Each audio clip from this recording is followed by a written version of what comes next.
Welcome to Testimony, a musician story.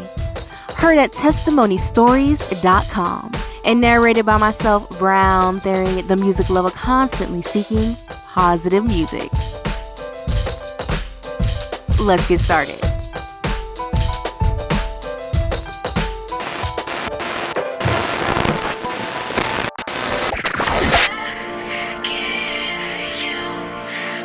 If you ain't giving it all, just go home. You don't do no half-stepping. Yeah.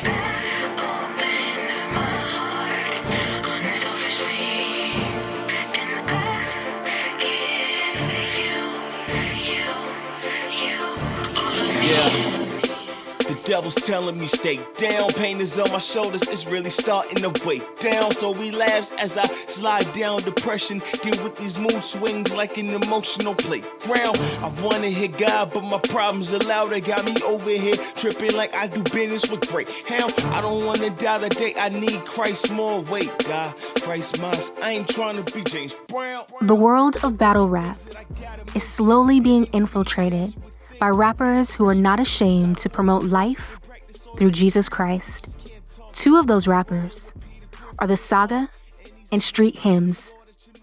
This is the story of Th3 Saga. But when you hated for loving God and he's loved for pocket checking, that goal seems a lot less easy to reach. So what's poppin', Shook? You got the whole Jersey with you? Nah. Well, I got strength in numbers. I don't believe in the beast. I'm Leonidas. So if I die, I'll have more than 300 on your heels like a Yeezy release. Because you've been trying to... Because you've been trying to disrespect my lifestyle the whole night. But I'm used to it, though. Man, I've been dealing with that my whole life. A verse full of hollows and silences on the chrome pipe. Well, I'm Daniel in the midst of the lion saying, y'all won't bite. All that tough talk. All that tough talk. Yo, look at me. Look at me when I'm saving you. Look at me when I'm saving you. Look at me when I'm saving you. Look at me when I'm saving you. Th3 Saga was born Louis LeBron on March 3rd, 1991 in Brooklyn, New York. Age-wise, he sits between an older brother and younger brother. Louis grew up in a two-parent home with a father who was a pastor and a mother who was a worship leader. Around the age of 14, his parents split.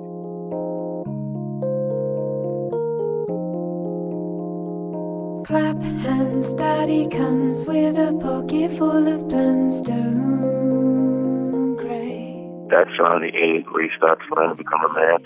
You know, your facial hair, you get into fights and things of that nature. And you definitely need a father figure to help you mold into the man you're supposed to become on that age. And he wasn't around as frequently as he should have been after that. Like, he would come around as much as he felt he wanted to.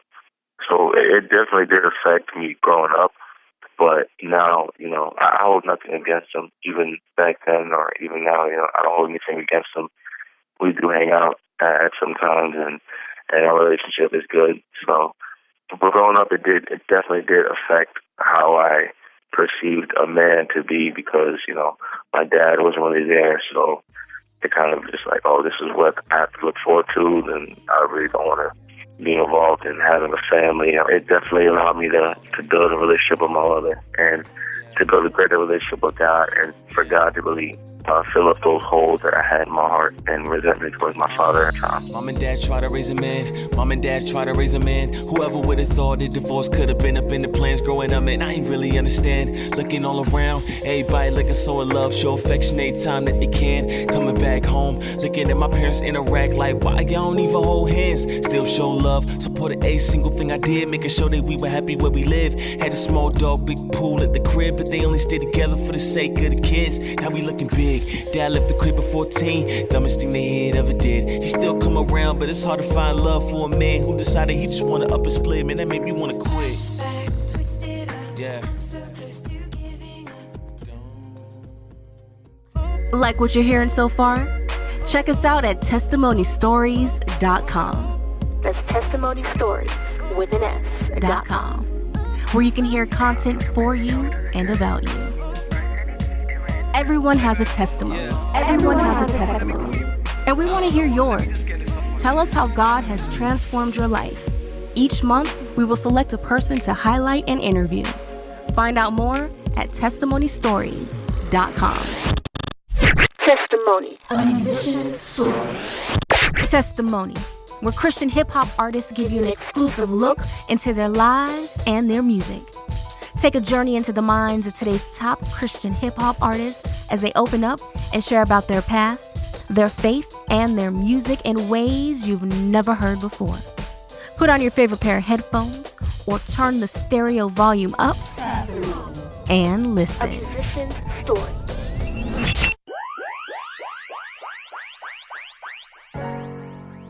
You are listening to Up and Comers, featuring Th3 Saga.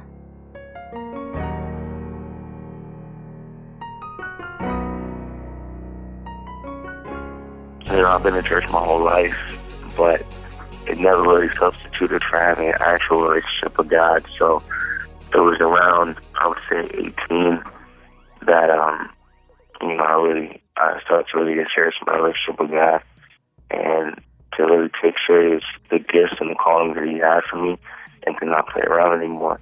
But God really started to do something new in me, and I started to realize and appreciate everything that He was doing for me. So I thank you, Lord, for all you've done, for all the pain I know you had. So I thank you, Lord, for all you've done, for keeping me safely in your hands. So I thank you, Lord, for all you've done, through all the pain I know you had to bear. So I thank you, Lord, for all you've done, and made me who I am. Most may know him as a battle rapper, but he sings as well. He started singing around 8 years old and rapping around 14, but discovered that rapping was more effective at bringing him attention musically. I started rapping and started getting into music around the time the G-Unit and 50 Cent had came out, and seeing how much impact they had on the youth around me and how much, their music was really influential to me. I was also trying to step into that lane, knowing that I really wasn't, even for that, but it was more so to just find my voice in that. And slowly but surely, there were certain things in my life that kind of catered to me changing my direction of my music. It was slow. It was a slow transition from talking about any and everything to, I'm gonna make a positive record, or I'm not gonna curse on this song, or I'm gonna talk about Jesus in this song. And it slowly just went from that and build up even more to, I'm just gonna just give my gifts back to God where they belong, and just and give everything I have to God with my music. So that's pretty much where it started. It started off just more so trying to do the gangster rap thing, and then more so falling into who I really was, and now it's just falling into where God wants me to be. See, everybody expects me to be perfect because I'm Christian. I never said I'm perfect, I only said I'm forgiven. I never say you won't see some losses when you be winning. See, that's the situation I currently live in. They looking at my past like, man, he crazy. But they don't understand that from the dirt, God saved me. And they don't understand that from the dirt, God made me. So yeah, I got some dirt, but look at how God changed me, but they never look. Th3 Saga slowly started using his gifts to glorify God and has since taken those gifts to the battlefield. I've always been a fan of the culture.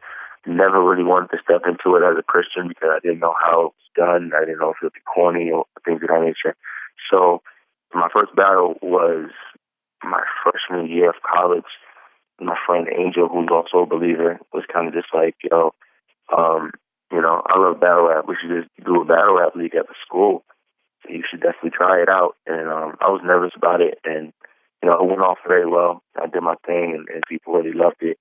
And from there, it just, every battle after that, another battle at school, another battle, one battle outside of school, which landed me in front of the right people.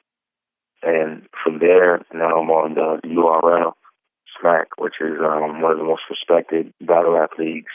Battle rap began as a style of freestyle rhymes over beats, but has since morphed into a cappella, pre-written rhymes. The objective is to knock out your opponent with clever and oftentimes disrespectful punchlines. The current culture of battle rap encourages violent lyrics, which leaves many to question how a Christian can exist and maneuver in such a world. think about this. We listen to music on a daily basis, and a majority, if not all, majority of the music that we listen to, if you listen to rap, secular rap, or things of that nature, you're listening to stuff that is fabricated and saturated with stuff that they're not really about. And when, you think of a Christian battle rap, like, what is he going to do? What's going to happen? I'm more so playing the card that, listen, like, I'm not going to sit up here in front and put on a facade like you do. I'm actually going to come up here and be myself and show why what you're saying is completely out of the character of who you actually are. So it's like breaking down this false bravado that they have and showing them, like, bro, if this is really who you are, then, like, look what kind of impact you have. Like, it's just more so just trying to figure out, ways to show them who they really are in the battle and show them, like, you need to just be yourself. And at the same time, showing them Christ, and I guess you could say in a more harsh manner, trying to show them, like, listen, God ain't playing no games out here. Like, while still showing and extending that grace that God can change people, but sometimes it takes an aggressive manner to get people to really realize, who God is. Don't get no more realer than that.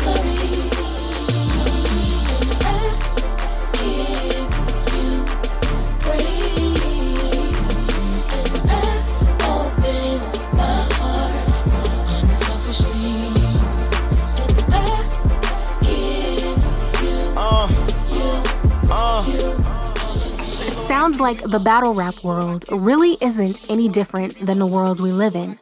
The Saga is trying to shine a light in this subgenre of rap, in the same way that many Christians are trying to be a light in this world, yet his ministry doesn't always get support from the church. I've received plenty of negative feedback from, Christians and pastors, even to an extent the world, people who are in the church. But, one thing I've come to realize is that, they didn't really understand Christ when he was here on this earth. And, if he definitely didn't get the reception he was supposed to get. I was reading the other day in the Word that, people will hate you, when Christ is saying people will hate you because you come in my name. One thing that I think hinders people from understanding the ministry is not really understanding the vision behind it, because we all have personal convictions towards certain things.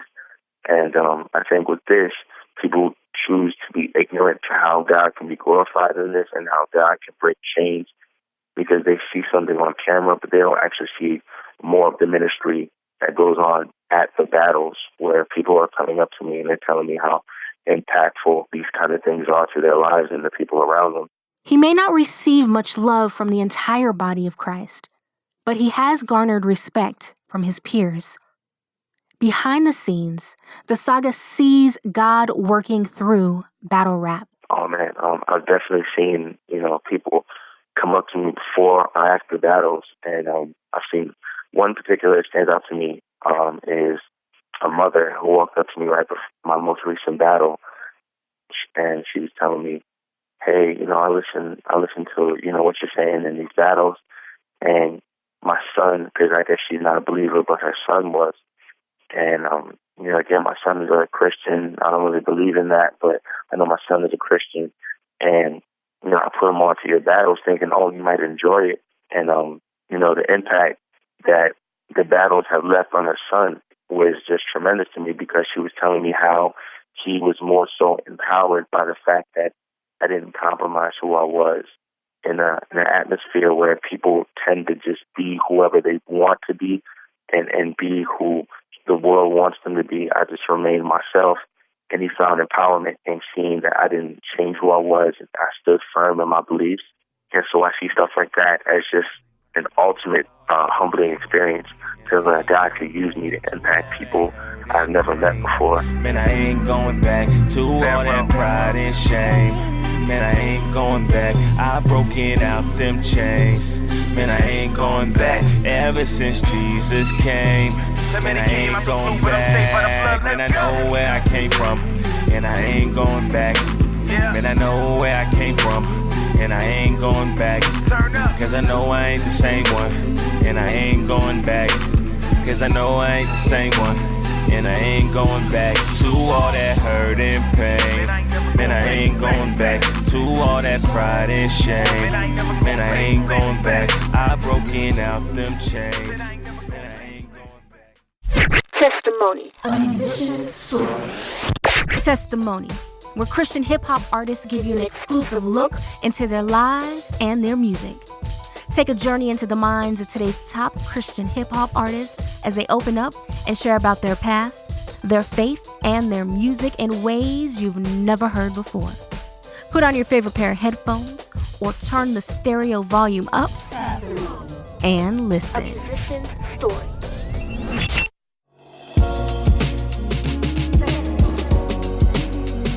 Connect with Testimony, a musician story through social media. Find links to our Facebook, Twitter, Instagram, and more at testmonystories.com.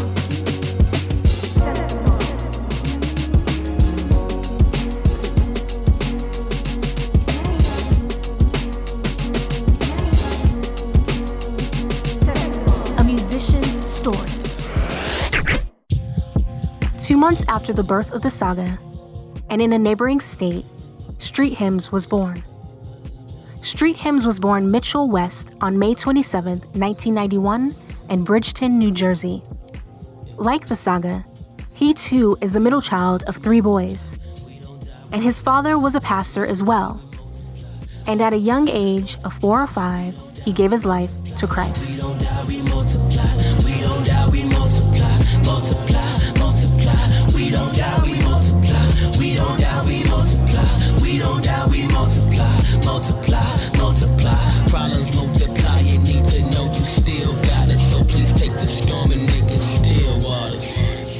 My dad recalls me waking him up early during nighttime and then saying, I want to give my life to Jesus. And heard the gospel, and I responded to it. I can faintly remember it. I remember being on this bed. It's one of those things where, like, I can't mark the date, but I know what happened. And I know for a fact guys, like, had his hand on me since that point. And if you think I'm all talk, real talk, body walk with me. DFW, thank you for letting me address the body. But now that I've addressed the body, I need to address the body. Yeah. DC, you're probably wondering how I'm about to address you. No, I'm cutting no slack. I'm sure to bring my best moves. You called me out. Well, Nick put me on a cardigan. Suits me. I'm fine, because you will not get this win, sir, and I'm not looking for a tie. I would say I was solid all the way through. It was never a point where I was like crowd follower type thing. I always had a passion for word. Youth ministry was a real big impact in my life. I was always active in it, on the praise team and everything like that. My testimony is out of grace. God's grace sustained me from a lot of things and kept me from a lot of things. There's been points in my life where like seasons or so where it's like, man, doubts happen and stuff like that, but it was never like a time where I just walked away. Young Mitchell grew up in a house that was associated with one of the most influential groups in the history of Christian hip-hop, the Trailblazers known as Cross Movement. So my dad was part of like the foundational buildings of the Cross Movement. So I grew up watching Deuce in the House, like recording, and I grew up seeing, or Ambassador, as most know him, I grew up seeing Virgil, True Life, Fanatic, all those dudes just recording in the household. So music, a lot of music we had, a lot of stuff we listened to was Cross Movement based, and just like a lot of solid theology type rap. The Truth, of course, and it was always Christian rap being played. They weren't called Cross back then, but they developed into Cross Movement. Like I said, my dad was part of the building process of that whole thing. Deuce used to live with my dad, and this is when he was, I believe, 19 or 18. He lived in the house with my mother and my father. And from there, I believe Virgil was a friend. I think my dad introduced somebody into the crew. And then it's kind of like a building process, you know? Friends meeting friends, introducing people, and it's kind of like as it grew from there. You know, my dad and Deuce would like take advantage of the fact like, yo, y'all are dope rappers, you know? I know we still got tape cassettes of their recordings. It's crazy. Like actual tape cassettes, not CDs. This is before that. We have tape cassettes of Deuce rapping and Virgil and True Life rapping. And before it was like, yo, let's get the So they would grab a speaker, go rap, freestyle, and then battle cats sometimes. You know what I'm saying? And just like give them the gospel. So the Christian hip hop back then was like simply a plug.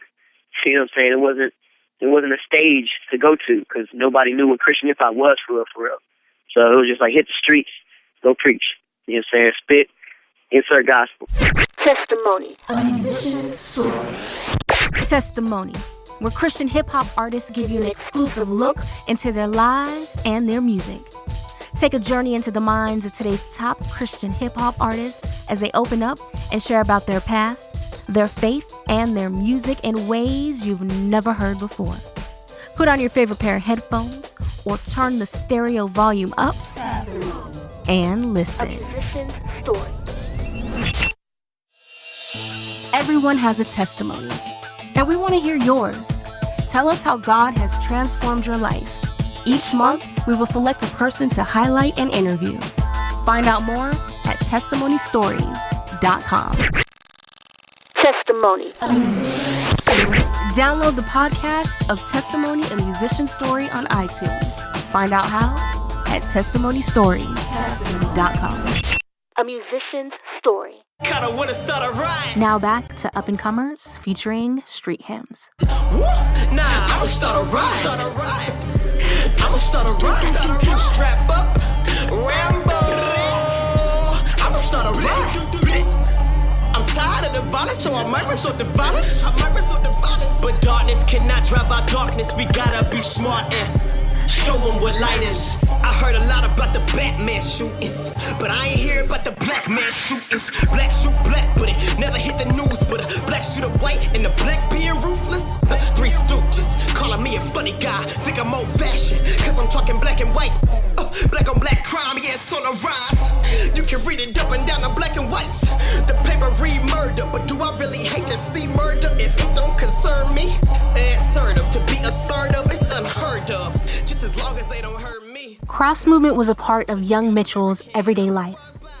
At the time, he didn't realize he was observing the fruition of something special. The one thing Mitchell did know is that he too wanted to rap. He started off singing at the age of 3. Then when he was 5, his dad would write him rhymes that he would perform in public. When he was 10, he took over penning his own lyrics. The West family moved to Texas, and while he was in junior high, a movie was released that would birth in him a love for battle rap. That movie was Eminem's 8 Mile. People already real big on beating on the tables and beating on the lockers and then rapping and freestyling. So it became a new element of, okay, now who's the better MC? So it's like we saw 8 Mile do it, so we're going to do it too. You know, Eminem. So Jeremy and I, my best friend Jeremy Thomas, JT, we would always battle each other, you know what I'm saying, to make each other better. And then we go into the schools and then battle other people as well. You know, my dad tells me of when I came to him and I said, hey, I've been doing battle rap, but I want to battle more. I want to battle people at my school. My dad said, well, you can do it, but here's my challenge to you. You can't talk about what they're talking about, and you can't talk about them. And I was like, okay. And he said, all right, then. That's the only stipulation. And so my dad gave that challenge because he's thinking, okay, that'll make him not want to do it because there's no way he can battle somebody he cannot talk bad about them.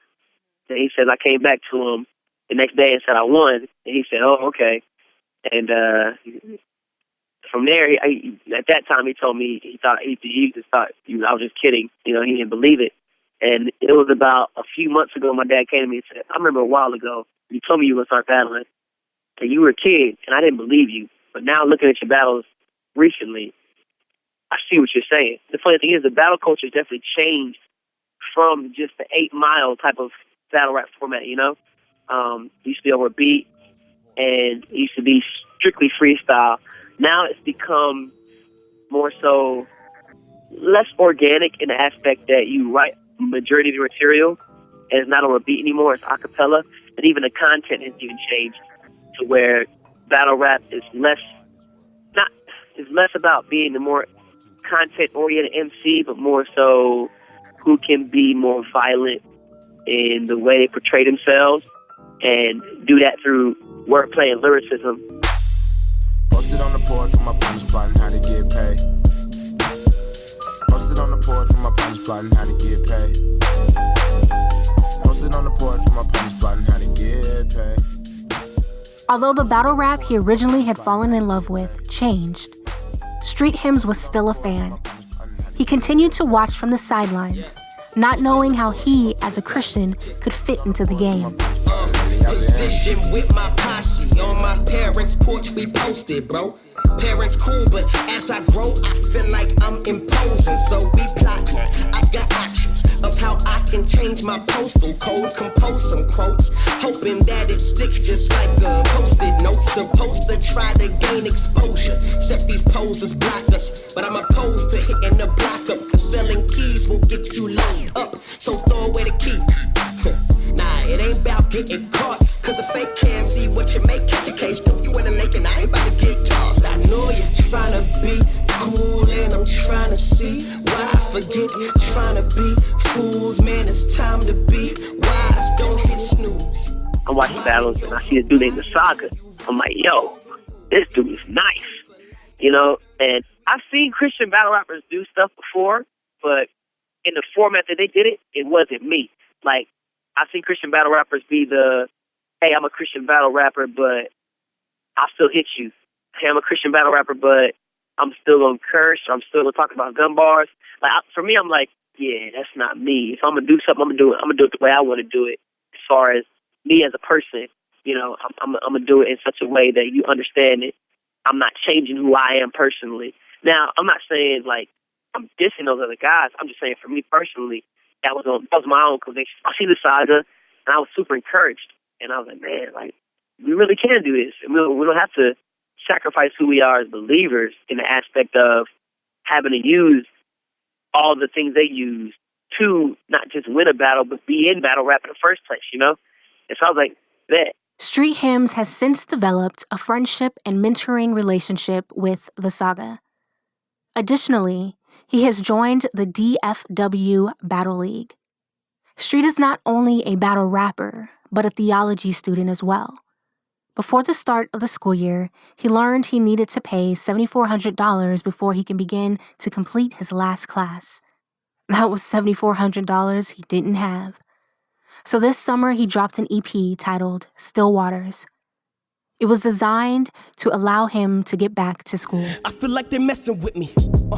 Yeah, so I quit that. Went to camp for the summer, got my kids back. A lot of bills waiting on me when I get back. But I had a lot of faith he would get that. Jeez, I had a prophetess say, wait, you got a blessing coming, you straight. Now my theology really wasn't used to prophecy, but when she prayed over me, man, it lifted all the weight. I'm not making that much money. Summer about to start. I need to stack up, but I also want to go back to Kids Across America camp and be a counselor there, you know, but they don't really pay that much. But I'm thinking, yo, God, you know what? I'm going to leave it to you. Because I had a prophetess speak over my life and was like, yo, you're going to be straight. Like, she said, hey, God's going to bless you financially. I ain't never met that lady in my life. Never seen that lady before. Just she gave her testimony. I was like, yo, I really did appreciate testimony. She said, hey, God's going to, it's so off topic, like based off conversation, but God's going to bless you financially. And I said, wow, that's crazy. And from there, I felt this peace. And so I knew God was going to take care of me. I went back to camp, didn't have that much money. Was grinding, didn't have that much money. Stayed faithful, though, you know what I'm saying? And 2 weeks before school started, like, ended up getting, like, $5,000, like, and it was enough to get me back in school. So I'm back in school right now, do my last class. And it all started with the Bill Waters EP. Made it $1. I was like, hey, this project is $1, so if you want to pay $1, you know what I'm saying, you get the project, and if you want other things, you can get other things as well. There's other incentives and packages and stuff that you can pay to help out. People just, like, support it like crazy. So I'm back to school. Yeah, people are people, but we'll do right if we're grounded in the word. See, I needed money. Most got it worse, but this education will fuel all my work. From the music, the schools, of the homeless I serve. I know knowledge is power, so teach and they'll learn. When it comes to gospel, I'm frank like I'm Kirk from the Burbs, but I fade to Dallas. Battle rap is an aggressive form of expression. But by the grace of God, it has allowed Th3 Saga and Street Hymns to minister in a uniquely powerful way.